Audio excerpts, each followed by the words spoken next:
There have been people that have been living through the decline of Camelot for decades. Some HOA board members face criminal charges this afternoon. South Fulton police say they misused funds from a $1.5 million insurance payout. The money was meant for victims of a fire at the Camelot Condominiums complex on Old National Highway.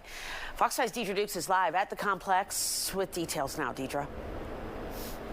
Christine, one person has been arrested and a second individual is facing charges. Police are still looking for them.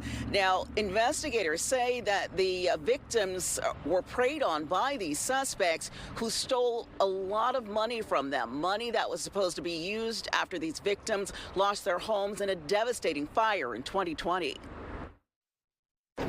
South Fulton police announcing an arrest in connection with this fire that destroyed a building at the Camelot Condominiums on Old National Highway in 2020. Former HOA president Betty Lejeune and Lyndon Baldwin, who is the current HOA treasurer, are charged with stealing funds from a $1.5 million insurance payout meant for fire victims. We've been investigating issues with Camelot for quite some time. South Fulton Police Chief Keith Meadows said his department launched an investigation after victims who should have received some of the money contacted police. As we were combing through financial records, we were able to uncover some irregularities as it relates to withdrawals, some expenditures that were coming out of that particular account.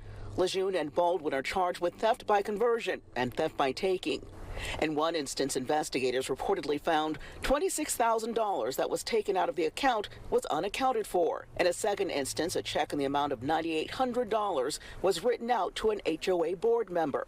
The alleged theft is the latest in a series of incidents at the complex, which has been plagued by crime and other issues over the years. The police have been concerned about the gang activity and the criminal activity in Camelot. City Councilwoman Linda Pritchett noted crime is down 22%. As a result of the police department's aggressive enforcement in the Old National Highway corridor. There have been people that have been living through the decline of Camelot for decades. South Fulton Mayor Khalid Kamal lived at the complex when he first took office.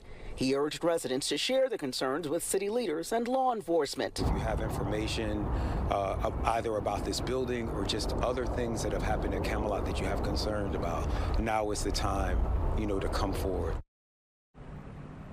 Now, police do say that this investigation is ongoing, that there may be other people arrested in connection with this alleged crime. They also say that those suspects that they have identified may face additional charges in this case. In the meantime, they say they're having problems locating some of the victims who have relocated since that 2020 fire. They're urging anyone who is impacted by the blaze, who is owed funds from this money, to give them a call. In South Fulton, Deidre Dukes, Fox 5 News. All right, Deidre, thanks so much. Police want to